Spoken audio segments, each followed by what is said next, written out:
renovated in Noltland Castle, or to be more accurate, in the kitchen at Noltland Castle. And it was here in the 17th century that a wedding was held. This was the stronghold of the Balfour family. And when the daughter of the laird got married, all the neighbours were invited, all the other lairds from the other islands were invited to come and have a feast. And there was a great dance was held in the main hall upstairs. While over there in the kitchen, they were labouring with the fireplace, cooking for guests. Now, it was a day not unlike it is today. There was a gale blowing outside, gale blowing inside. But the boats couldn't leave the guests, so the following day, there was no way of getting the guests home.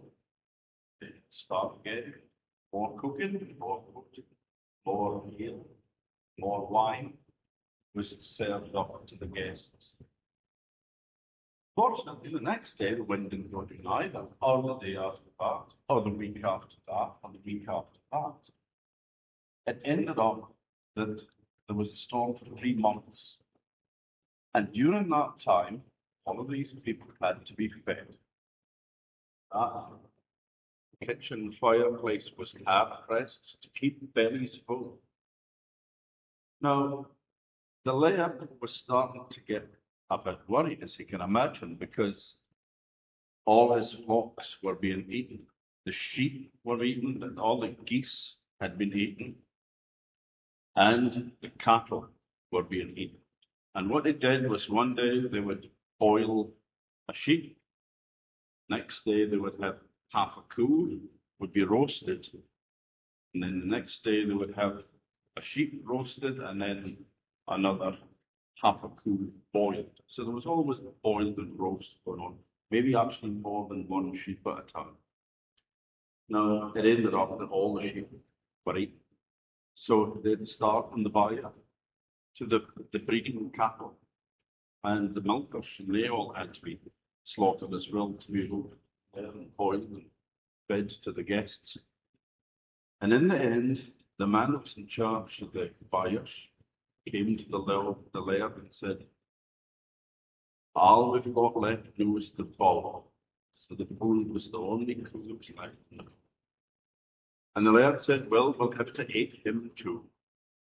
So the bull was slaughtered, cooked in the fireplace. And the following day, when the bull was finished, the laird says, well, I don't know what to give him now, because that's the last of the bull has been eaten, stoop and rope. But the next day the wind went down and all the guests could go home.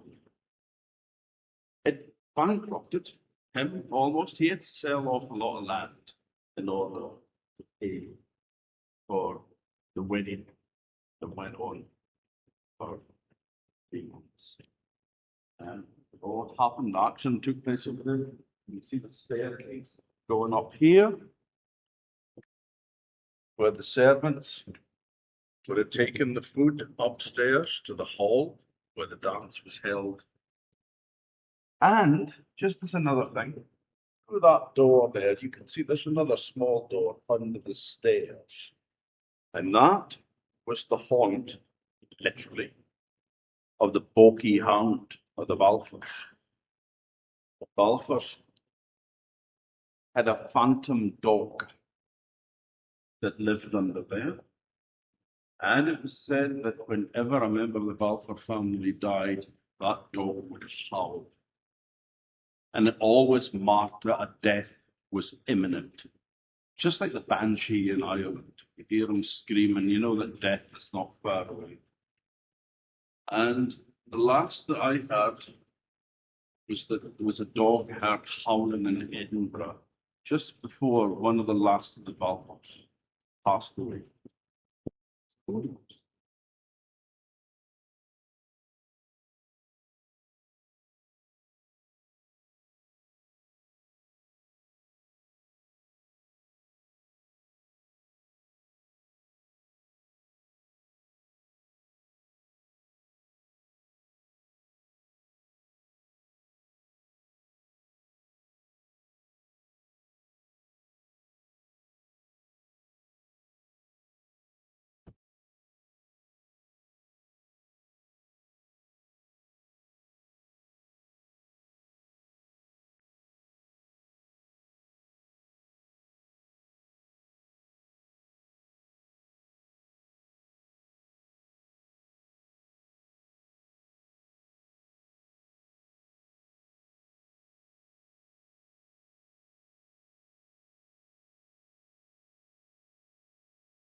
Right. Right.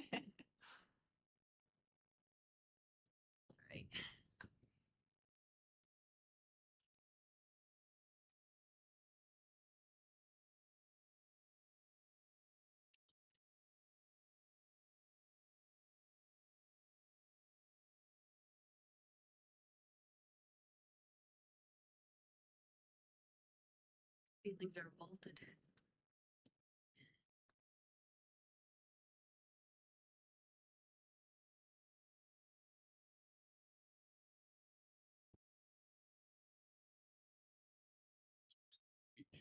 Yeah.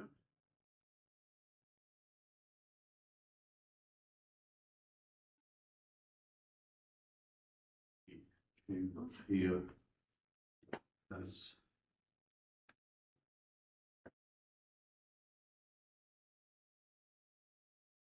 the same as in the Earl's Palace in Bury. It's got a secret little hidden chamber in there that you could keep your valuables in. I've seen one of those in the house of Purgatory in Bury, because there's hell in Purgatory. And it's the same as that, it's cut out of that sandstone, exactly the same as that. And they built it into the wall because they were using stones for the bishop's palace. In Bury is just as a quarry, so they would help themselves with stone to build houses. Those were all lads that was the best quarry you ever worked with. And that is one of the decorated stones, that has been incorporated into that house, but probably the whole building would have been built with stone. There's another interesting thing through here, which has got another link with the Earl's Palace in Bury. Oh, you can see the carving a bit nicer on the top of that pillar. See, it's so worn on the other side. You can see that circle cut into it. But another thing, it's through here.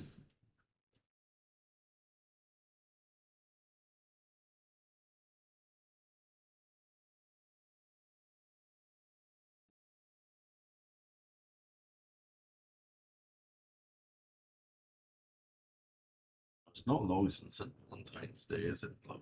No. But it is when we're filming this. And Sean, there. That's Mason's mark. So that would have been cut by the mason that shaped that stone. And it was when you were doing piece, you got paid within the month pieces that you did. So that was a way of it was kind of quality standard, because if it was a bit in shit, it meant that the mason had made a part of it. And so reflected that connection with the Earl's Palace. Actually, there is one. Let's see.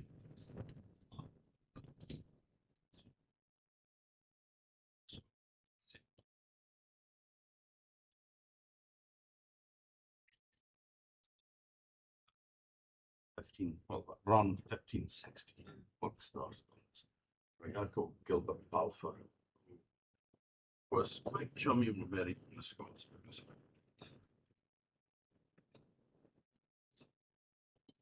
He killed her husband.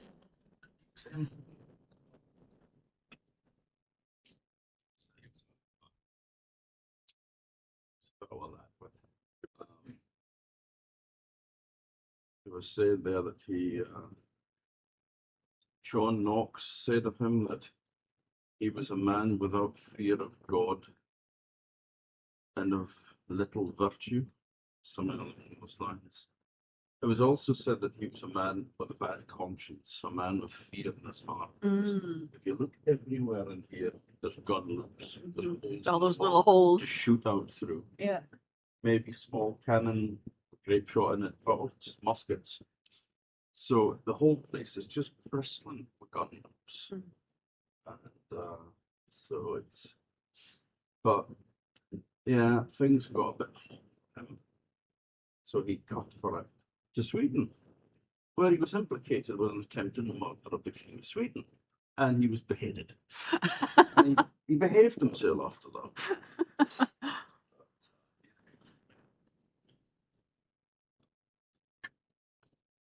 Sandstone just getting eaten away.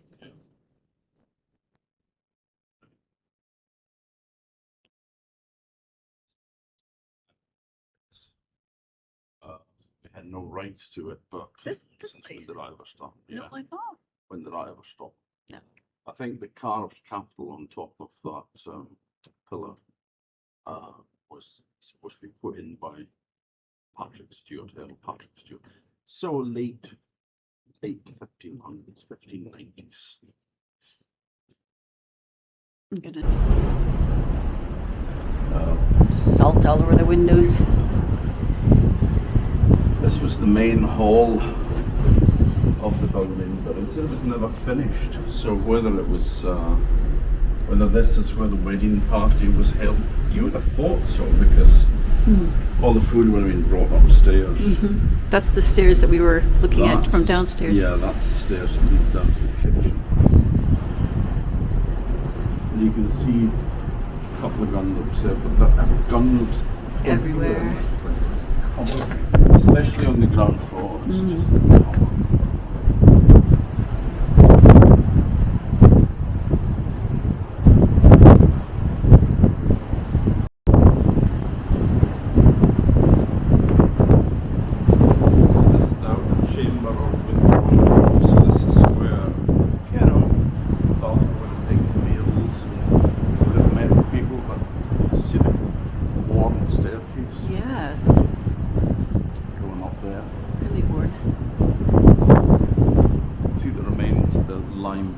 on the walls, which it would have all been plastered.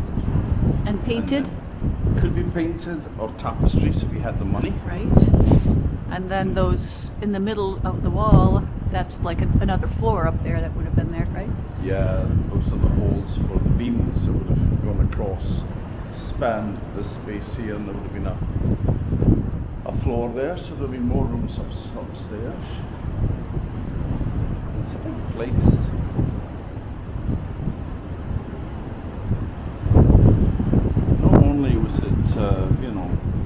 Used by the Balfours and all, but later in the 18th century it was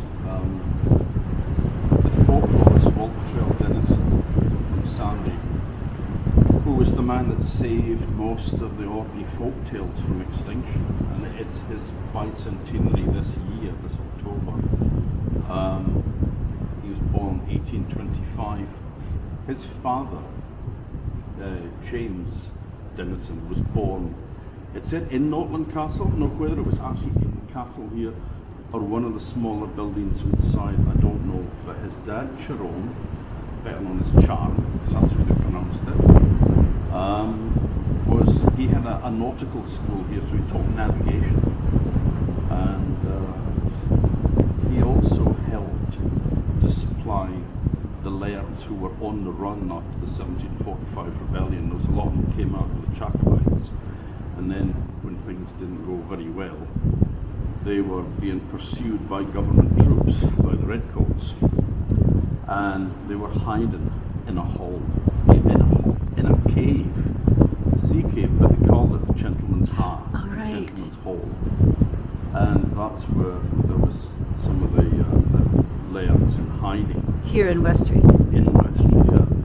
And there was a servant girl called Peggy Denison. Now, whether she was any relation to Jerome or not, I have no idea. But she was sent with a skin bag with food in it on a rope that she would lower down the cliff to this cave, this sea cave.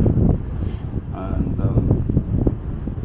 they got raided one night by the government troops, and they were demanding to know where the lairds were hiding, and Jerome Denison pleaded ignorance. He knew nothing about lairds or anything like that, and so Walter Denison says that they pulled the roof of Noltland Castle.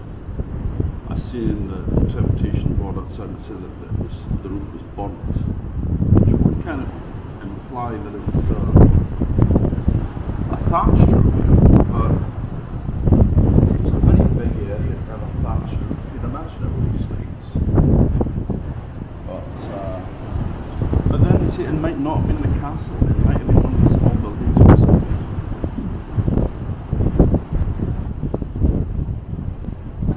Oh, yeah. Everybody likes a The good latrine. levy. Yeah, that's your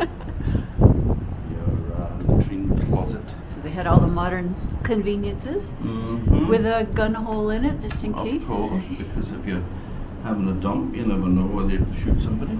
Just like in America. Well, exactly.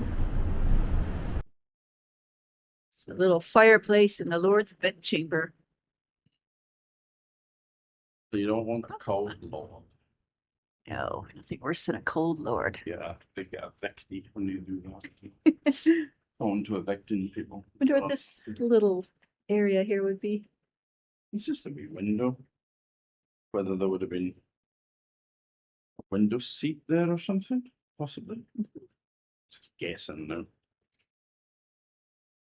Again, was everybody need in their bedroom? I've got to know. Just went over there. So you can lie in bed and shoot your animals. There's also another one in the other latrine next door. Yeah, it's two.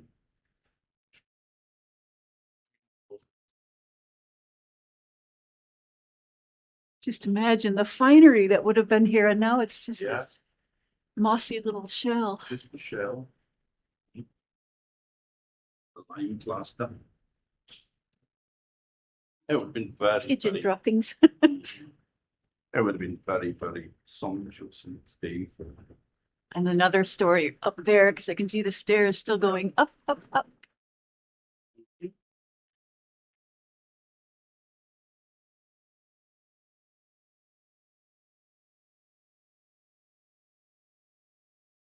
that any other Westray stories?